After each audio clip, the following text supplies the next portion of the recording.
मैं तुमसे प्यार करने लगा हूं। शादी करोगे मुझसे?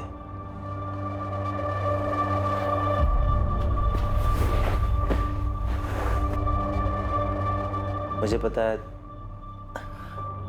तुम भी मुझसे। कि क्या? कि मैं तुमसे प्यार करती हूँ?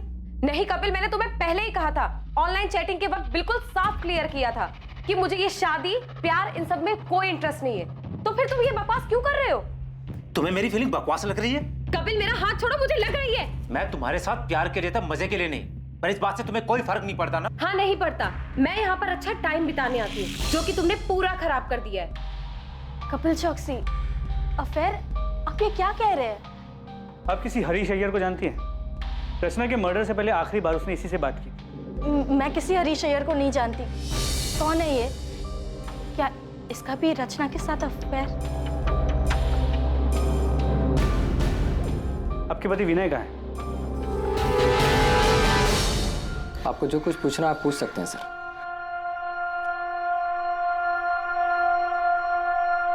नम्रता, उस रात विनय काफी देर से घर लौटा था ना? 17 सितंबर की रात को मेरा टेम्पो बिगड़ गया था सर। गैराज का रसीद है मेरे पास, जहां से मैंने टेम्पो ठीक करवाया था। समीर और रचना 17 सितंबर को गायब हुए थे और 20 सितंबर तक तुमने उनकी मिसिंग कंप्लेंट नहीं लिखवाई थी। क्यों? क्योंकि समीर की शादी के बाद ऐसा 2-3 बार पहले भी हो चुका था। समीर और रचना अक्सर बिना बताए घूमने चले जाते थे। मैंने सोचा 1-2 दिन में लौट आएंगे। सर यही सच है। और दुकान के किराए के पीछे हुए झगड़े का सच, वो क्या था? सर रचना के उकसाने पर हमारे बीच झगड़ा हुआ था, लेकिन समीर हमेशा से जिद्दी रहा है। ये मनमानी करना उसके लिए कोई नई बात नहीं थी। समीर और रचना की शादी को सिर्फ 8 महीने हुए थे और इन महज 8 महीनों में ही समीर और उसके बड़े भाई विनय के बीच अलगाव पैदा हो गया था। ये बात भी सामने आई थी कि शायद रचना का किसी कपिल चौकसी के साथ अफेयर था। लेकिन अब जो खबर सामने आने वाली थी वो शुक्ला परिवार को पूरी तरह से झकझोर कर रख देने वाली थी। तुझे क्या लगा था? तू बताएगा नहीं तो हमें पता नहीं चलेगा? बोल, समीर के मर्डर से 1 दिन पहले तुम दोनों का किस बात को लेकर झगड़ा हुआ था? आज के बाद दोबारा ऐसा घटिया मजाक किया ना तो जान से मार दूं। तुझे भरोसा नहीं है ना मेरी बात पे? ये देख, देख अपनी आंख से। ऐसा क्या था उस वीडियो में कि समीर के होश उड़ गए? बता दो। रचना का सच जो इत्तेफाक से मेरे सामने आ गया। सर वो कुछ 3-4 हफ्ते पहले मेरा दोस्त पंकज इंदौर से आया हुआ था।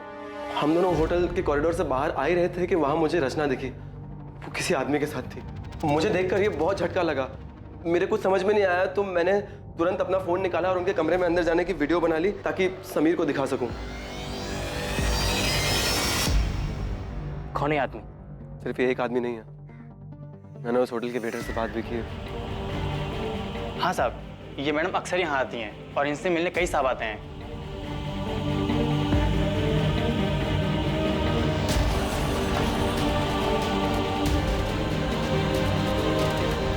मुझे काफी दिन तक समीर को सच बताने की हिम्मत ही नहीं हुई, लेकिन फिर मैंने सोचा कि उसे सच बताना भी जरूरी है।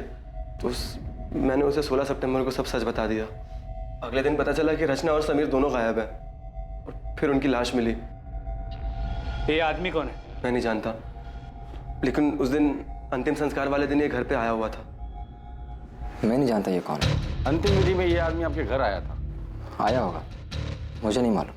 तुम्हारी बीवी नम्रता इस सब के बारे में जानती है? नम्रता, रचना ने जो किया उसमें तुम्हारा कोई दोष नहीं है। विनय, आप पुलिस की बात मत सुनो, वो लोग झूठ बोल रहे हैं। रचना ऐसी नहीं थी। पुलिस ने खुद उस होटल में जा करके पता लगाया था जहां रचना। ये रचना भी ना जाते जाते हम सबका मुंह काला कर गई। तेरी माँ ने यही सिखाया था क्या उसे? नम्रता, माँ, मतलब कुछ भी बोले जा रही हो तुम। सर पूरे परिवार में इस आदमी को कोई नहीं जानता। ये आदमी अंतिम संस्कार के लिए आया था और इसे कोई नहीं जानता। अजीब बात है। रचना के कॉल रिकॉर्ड्स में कपिल चौकसी और हरीश अय्यर के अलावा और कोई सस्पिशियस नंबर नहीं मिला है। लेकिन रचना से मिलने उस होटल में कई लोग आते थे, तो हो सकता है कि उसके पास कोई दूसरा नंबर। रचना के इस दूसरे रूप के बारे में सच में कोई नहीं जानता। ऐसे कैसे?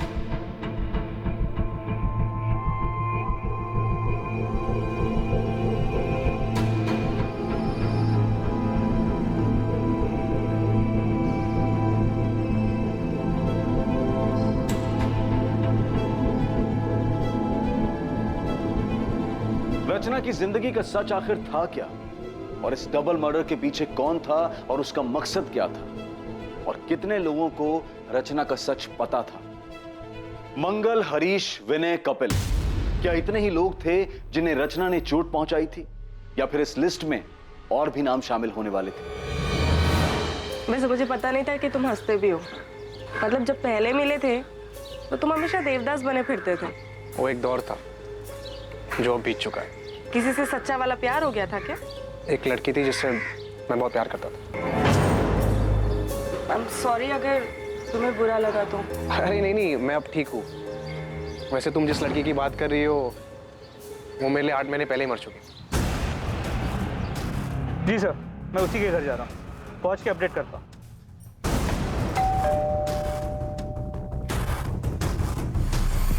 अंदर कमरे में है। बोल। सर, मैंने रचना को नहीं मारा। तो फरार क्यों हो गया था तू? मुझे लगा कि सारा शक मेरे ऊपर जाएगा। मैं उससे प्यार करता था सर, मैं उसको क्यों मारूंगा? अच्छा आशिक है रे तू। जब तुझे पता चला कि तेरे माशूका के और भी आशिक है तो तूने उसे और उसके पति दोनों को मार डाला। सर, मुझे इसके बारे में कुछ नहीं पता है सर। मैं तो उससे शादी करना चाहता था, वो भी राजी थी सर। शादी करोगे मुझसे? नहीं कपिल, मुझे ये शादी प्यार इन सब में कोई इंटरेस्ट नहीं है।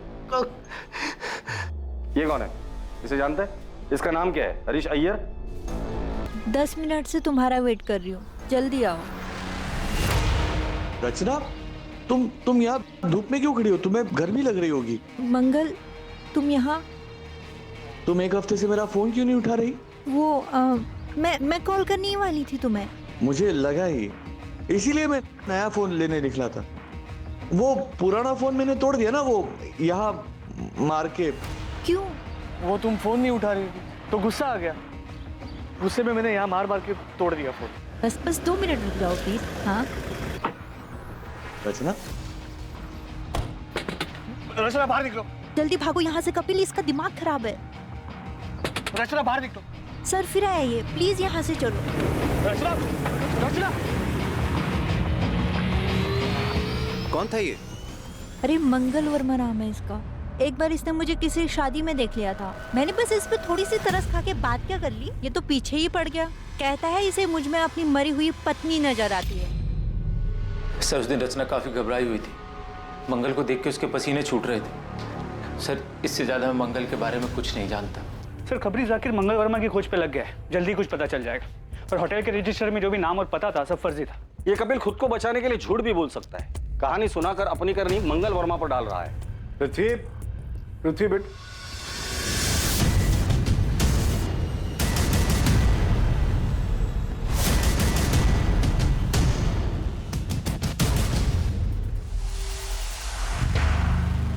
मुझे लगा तू रचना को भूल चुका है। भूल चुका हूं मैं पापा। शायद वो ऐसे ही खुल गया होगा। कुछ काम था आपको? मैं तो यहाँ आदित्य के साथ तेरी शादी की बात करने आया था। और तू? वो मुझे अदिति पसंद नहीं आई। मैं शादी नहीं कर सकता उसके साथ। साहब, ये मंगल वर्मा है ना साहब, ये बलबीर नगर में रहता है। नियति अपार्टमेंट्स करके बिल्डिंग है, वहीं रहता है।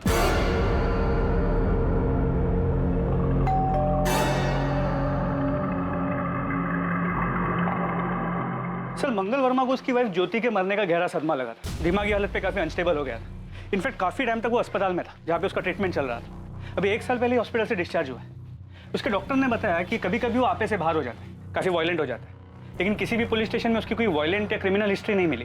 तुम रचना से कैसे मिले? उसे पहली बार मैंने एक शादी में देखा था।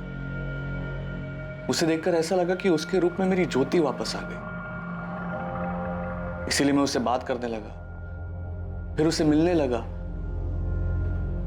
बिल्कुल ज्योति की तरह रखता था मैं उसे। वाह, थैंक यू सो मच। खुश हो ना? बहुत ज्यादा। अच्छा मंगल, अब मुझे निकलना होगा, बहुत देर हो रही है। हाँ, अभी मत जाओ ना प्लीज। एक काम करते हैं, हम ना शादी कर लेते हैं, फिर तुम्हें कहीं जाने की जरूरत ही नहीं पड़ेगी। हाँ हाँ बिल्कुल, लेकिन इस बारे में हम बाद में बात करें। कब?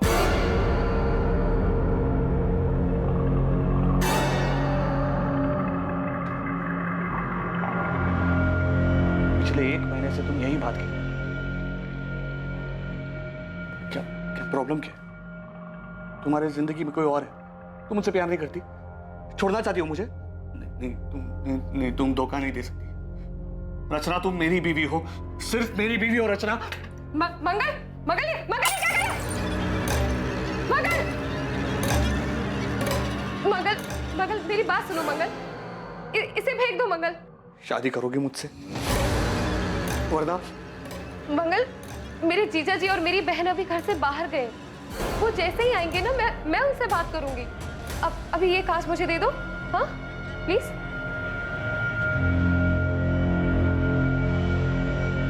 उस दिन के बाद मेरी रचना से कोई बात ही नहीं हुई। बहुत फोन किए मैंने उसे, लेकिन इसने उठाया ही नहीं। रचना के साथ कौन से नंबर पर बात होती थी तुम्हारी? 4441121। रचना ने बेवकूफ बनाया तुम्हें। तुम यहाँ उसे महंगे महंगे तोहफे देते रहे और वो वहां तुम्हारे साथ साथ 4 और लोगों को भी घुमा रही थी। रचना के बारे में ऐसे बात मत करो प्लीज। ये हम नहीं, पूरा इंदौर बोल रहा। तुम नहीं जानते? अरे तुम्हारे जैसे कई आशिक है उसके, उनमें से एक यहाँ जेल में भी है। कहता है कि वो रचना से प्यार करता था और रचना भी उससे प्यार करती। तुम जिस होटल में रचना के साथ जाते थे, रचना वहां और लोगों के साथ भी जाती थी। रचना सिर्फ मेरी थी, उसके बारे में बकवास नहीं समझे? उसके बारे में बकवास मत करना। रचना सिर्फ मेरी थी, बकवास मत करो। सर, सिर्फ रचना के एक चक्कर के बारे में सुन के इतना वायलेंट हो सकता है रचना के प्रोस्टिट्यूशन के बारे में पता चल गया और इसी ने उसे मारा। तुम सही कह रहे हो। मंगल रचना से जिस नंबर पर बात करता था उस नंबर का सीडीआर निकलवाओ। उसमें रचना के और भी क्लाइंट्स के नंबर होंगे, उनसे बात करो, उनका बैकग्राउंड चेक करो। अभी तो सिर्फ 2 ही आशिक मिले हैं, पता नहीं लाइन में और कितने आशिक खड़े होंगे। तुमने भागकर अपने पैरों पे कुल्हाड़ी मार ही ली थी। वो तो मैंने सही टाइम पर पुलिस को बुलाकर तुम्हें सब कुछ बर्बाद करने से रोक लिया। आगे अपने बयान पर डटे रहना, और अगर मुझ पर भरोसा हो गया हो तो जैसा जैसा मैं कहूँ ठीक वैसा वैसा करना। जैसा तुम कहोगी वैसा ही करूंगा, बस मुझे यहाँ से निकाल लो। मैं तुमसे वादा करता हूँ दुनिया का सबसे अच्छा पति बन के दिखाऊंगा।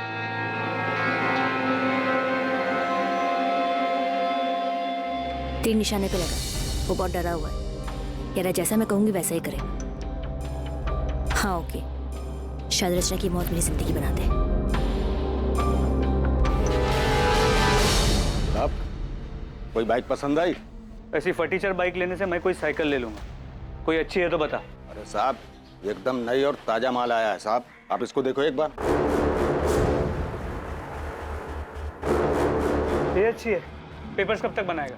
पेपर सब बन जाएंगे, बस आप पसंद करो, मैं नंबर बदल देता हूँ। चल मेरे साथ, तुझे जेल में नया कैदी नंबर देता हूँ। बोल।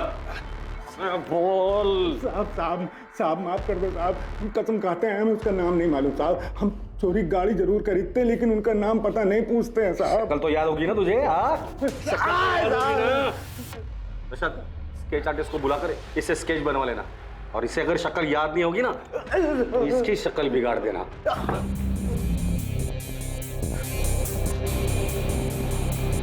संदिग्ध कई थे, किसी का नाता समीर से था तो किसी का रिश्ता रचना से।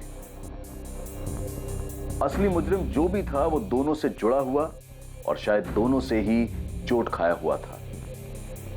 पर कुछ लोग ऐसे भी थे जो अब भी पर्दे में थे और इसीलिए वो पुलिस के शक के दायरे से भी बाहर थे।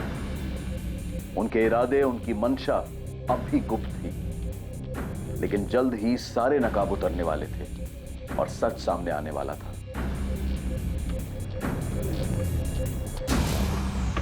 माँ, कहाँ जा रही हो? पुलिस स्टेशन, समीर के कातिल के बारे में पता कर। अरुणा जी, समीर और रचना के कातिल को हम ढूंढने की पूरी कोशिश कर रहे हैं। क्या आपको किसी पर शक है? नहीं, लेकिन जिसने भी ये किया है उसे कड़ी से कड़ी सजा मिलनी चाहिए। सर, मुश्ताक ने यह स्केच बनवाया। क्या आप इसे जानते हैं? इसने समीर की बाइक बेची। सर, इसे तो मैंने समीर भैया के साथ देखा था। संध्या। जी भैया। हम लोग आगे ही जा रहे हैं तेरे घर की तरफ से, तुझे छोड़ देंगे। जी। ये पृथ्वी भैया उज्जैन से। नमस्ते। पृथ्वी उज्जैन से? नम्रता और रचना भी उज्जैन से ही हैं। और कुछ याद है इस आदमी के बारे में? थैंक यू भैया।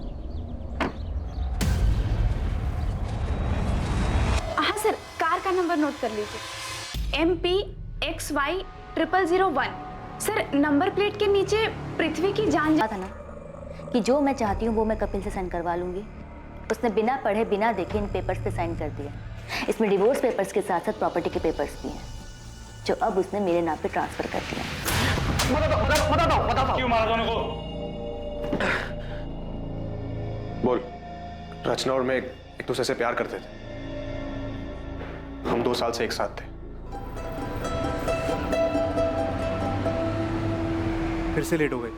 फिल्म की शुरुआत मिस हो जाएगी यार। अरे वैसे भी मैं कौन सा फिल्म की स्टोरी में इंटरेस्टेड हूँ। चलें, पॉपकॉर्न भी लेना है। जा रही हो तुम? हाँ, और रुकी तो तुम्हारे पापा घर आ जाएंगे और फिर पूरे उज्जैन में बात फैल जाएगी। एक काम करें, शादी कर लेते हैं। मुझे नहीं करनी कोई शादी वादी। एक काम करो, तुम कर लो शादी। अरे ये क्या मजाक है रचना। अच्छा सुनो, अगर तुम अभी शादी के लिए तैयार नहीं हो तो मैं राह देखूंगा। मैं राह देखता रहा और रचना ने अचानक अपनी राह बदल ली। तुम किसी और के साथ शादी कर रही हो? हाँ, मैं तुम्हारे लिए इतने सालों से इंतजार कर रहा हूँ और तुम अपनी ही बहन के देवर के साथ शादी कर रही हो। तो तुम्हें इनविटेशन नहीं दिया इसलिए तुम गुस्सा हो? तुम्हारे लिए शादी वगैरह सब मजाक है ना? तो और क्या है, जन्मों जन्म का बंधन। रचना की शादी हो गई, वो जिंदगी में आगे बढ़ गई, लेकिन मैं उसके दिए हुए धोखे में उलझा रहा सर। और इसलिए रचना से बदला लेने के लिए तुम इंदौर आ गए और हरीश अय्यर के फेक आईडी पर एक नया सिम कार्ड खरीद लिया। हाँ सर, मैं उसके बर्बादी की पूरी तैयारी करके आया था।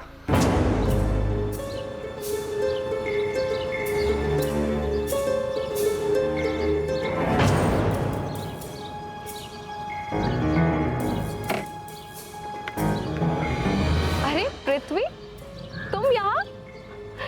और वाह, क्या रूप है। बाय द वे, ये समीर है, मेरे पति। हाय पृथ्वी। समीर, ये पृथ्वी है, मेरा कॉलेज फ्रेंड। मैंने समीर से दोस्ती कर ली।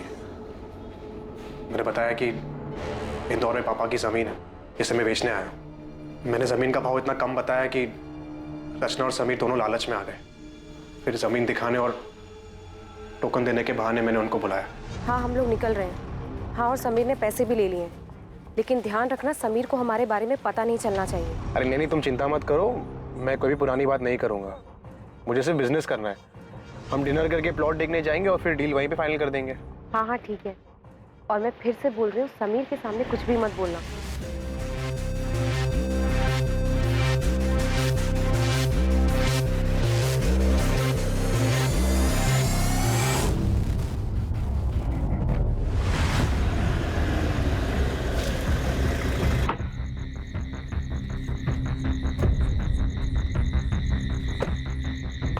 समीर, समीर चल।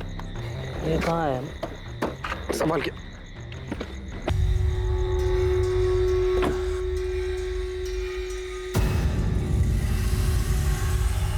मैंने समीर की लाश वही उज्जैन में छोड़ दी और रचना की लाश मैंने इंदौर में आके फेंक दी। दोनों के फोन मैंने तोड़ के नाले में फेंक दिए और अगले दिन समीर की बाइक धाबे से उठा ली। पृथ्वी, ये सब करके क्या मिला तुझे? मिला सर, बदला मिला।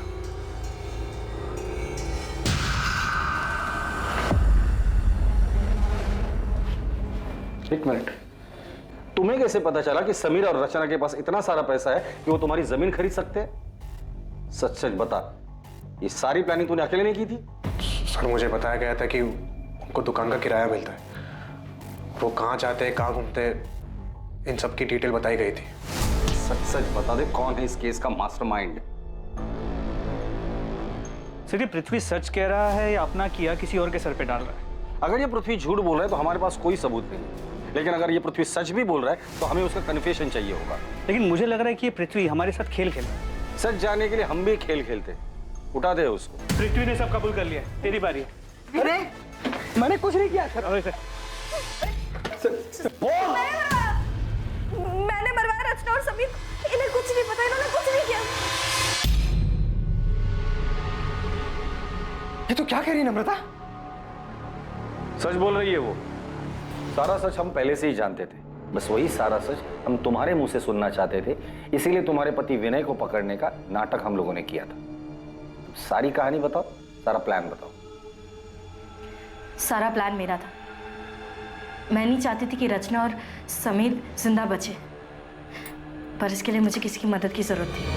तुम्हारा ध्यान कहाँ था? नहीं था। नम्रता, रचना कितनी देर लगा दी यार आने में। मम्मी से कितना झूठ बोलूं तेरे लिए। तो क्या सच बता दोगी? मुझे डांट खाने दोगी? और फिर मैं पृथ्वी मेरे प्यार से कैसे मिलूंगी? नहीं, ऐसे नहीं है दीदी। अगर ऐसा नहीं है तो फिर हम कल का भी प्लान बना लें। आप संभाल लोगी ना? हाँ संभाल लूंगी, तू नाटक बंद कर। नम्रता, थैंक यू सो मच। अगर तुम नहीं होती तो मैं ऐसे रोज मिल भी नहीं पाता। मैं पृथ्वी और रचना के रिश्ते के बारे में कॉलेज से जानती थी। मुझे पता था पृथ्वी उससे कितना प्यार करता था और अब भी करता है। इसलिए मैंने तय किया और पृथ्वी से मिलने चली गई। नम्रता, हाय। आओ ना अंदर। तुम्हें याद है पृथ्वी, कॉलेज में तुम मेरे तेल वाले बालों का कितना मजाक उड़ाते थे। चंपू चाची के नाम से सब जानते थे तुम्हें। चंपू चाची? और वो नाम मैंने रखा था। क्या दिन थे ना वो। याद है तुम रचना के कितने दीवाने थे। नम्रता, रचना की बात फिर कभी मत उठा। मैं अभी भी तकलीफ में हूँ और उसे बुला नहीं पाया हूँ। I am sorry, I understand. Rachana ने तुम्हें बहुत चोट पहुंचाई है और वो आज भी वही कर रही है। शादी उसने समीर के साथ की है, मगर सुहागरात सबके साथ मना रही है। पृथ्वी, क्या किया तुमने? कट गया हाथ।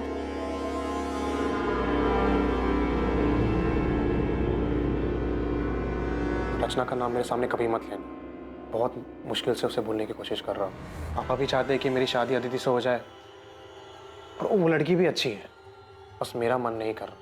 मैं जानती हूँ कि रचना ने तुम्हें बहुत दुख दिया है, मगर सच कहूँ तो रचना पहले से ही बहुत सेल्फिश थी। उसने कभी किसी के बारे में नहीं सोचा, और उसने तुम्हारे साथ जो किया है उसके बाद तो शायद तुम हमेशा तकलीफ में रहोगे, कभी मूव ऑन नहीं कर पाओगे। लेकिन तुम ये सब मुझे क्यों कह रही हो? क्योंकि मैं खुद तकलीफ में हूँ। मैं बस चाहती हूँ कि रचना समझे कि वो इस तरह लोगों के साथ खिलवाड़ नहीं कर सकती। पृथ्वी, तुम रचना को मार डालो। क्या? देखो, उसने तुम्हारे साथ जो किया है और वो बाकी कई लोगों के साथ कर रही है, वो सही नहीं है। उससे रोकना होगा। मैं मानता हूँ कि मुझे रचना पे बहुत गुस्सा है और उसको मारने से ही मुझे सुकून मिलेगा, लेकिन सिर्फ सुकून के लिए मार दूं? पूरा रिस्क मेरा, और फायदा सिर्फ तुम्हारा हो रहा है, मेरा कुछ फायदा नहीं हो रहा है यहाँ पे। तुम्हें मुझसे जो फायदा उठाना उठा लो, बस रचना और समीर को मार डालो। तुमने रचना को मारने का प्लान सिर्फ इसलिए किया था क्योंकि तुम्हें लगा था कि रचना की हरकतों की वजह से तुम्हारा घर टूट सकता है। मुझे उसके अफेयर के बारे में पहले से ही मालूम था, मगर जब मुझे पता चला कि वो किस हद तक गिर चुकी है तो मैं हिल ही गई। वो किसी के साथ भी सो रही थी और उसके बदले में उसके क्लाइंट्स उसे। रचना प्रोस्टिट्यूशन में है, ये बात तुम्हें पहले से ही पता थी? मेरी टिफिन सर्विस की हेल्पर संध्या, उसका पति उसी होटल में काम करता था जहाँ रचना जाके। मैंने रचना को कई बार समझाने की कोशिश की। हाँ, धंधा करती हूँ। धंधा तो सभी करते हैं ना दीदी। आप भी तो टिफिन का धंधा करती हैं, पेट की भूख मिटाती हैं, और मैं शरीर की। और इसमें साथ साथ कमाई होती है दीदी, वो अलग। हे भगवान, रचना तो कितनी बेशर्म हो गई है। अगर समीर को पता चला तो, बाकी घर वालों को पता चला तो क्या दीदी, तब की तब देख लेंगे ना। और वैसे भी समीर से कहीं बेहतर मिल जाएंगे मुझे। रचना, तेरे साथ साथ मेरा भी नाम जुड़ा हुआ है। तेरी हरकतों की वजह से मेरा घर टूट जाएगा। अरे हमारे परिवार की बदनामी होगी सो अलग। रचना, माँ को मरे 1 साल भी नहीं हुआ है, सोच उनकी आत्मा को कितनी ठेस पहुंचेगी। अरे दीदी, आप किन बातों को लेकर बैठ गई हो? ये समाज वमाज कुछ नहीं होता है। लोग सिर्फ 4 दिन बातें करेंगे, उसके बाद आगे बढ़ जाएंगी। लेकिन जिंदगी दीदी एक ही है, और मैं अपनी जिंदगी अपने मन मुताबिक जीना चाहती हूँ, अपनी मर्जी से। रचना समझ ही नहीं रही थी। वो घर, परिवार, समाज किसी के बारे में नहीं सोचना चाहती थी, बस अपने मन की करना चाहती थी, जैसे वो बचपन से करती आ रही थी। मगर अब बस बहुत हो चुका था। मैं उसे अपना घर उजाड़ने नहीं दे सकती थी। लेकिन समीर को क्यों मरवाया? पूरा किराया देकर आपने कोई एहसान नहीं किया मुझ पर। वैसे भी वो मेरा हक है जो पिछले कई सालों से आप मुझसे छीनते आ रहे हैं। मैं छीनते आ रहा हूँ? मैं छीनते आ रहा हूँ? हाँ, तुम। समीर भी रचना जैसा ही था। उन दोनों को घर की इज्जत की कुछ पड़ी ही नहीं थी। वो दोनों तो बस घर की शांति खराब करने पे तुले थे। उन्हें बस बर्बाद करना आता था। वो दोनों तुम्हारा घर बर्बाद कर देंगे इस डर से तुमने खुद अपने हाथों से अपना घर बर्बाद कर लिया है। मैंने मुझसे गलती हो गई, लेकिन मैं डर गई थी। मुझे लगा कि रचना की सच्चाई जानकर आप मुझे छोड़ देंगे। हमारे परिवार की इज्जत, समाज, हम सबको क्या मुंह दिखाते हैं। गुस्सा मेरे अंदर भी था, लेकिन तुम अपने गुस्से और नफरत में इतनी अंधी हो गई थी कि तुमने इतना भी नहीं सोचा कि जो आग तुम लगाने जा रही थी वो तुम्हारा अपना घर भी राख कर देगा। तुमने सब कुछ खत्म कर दिया नम्रता।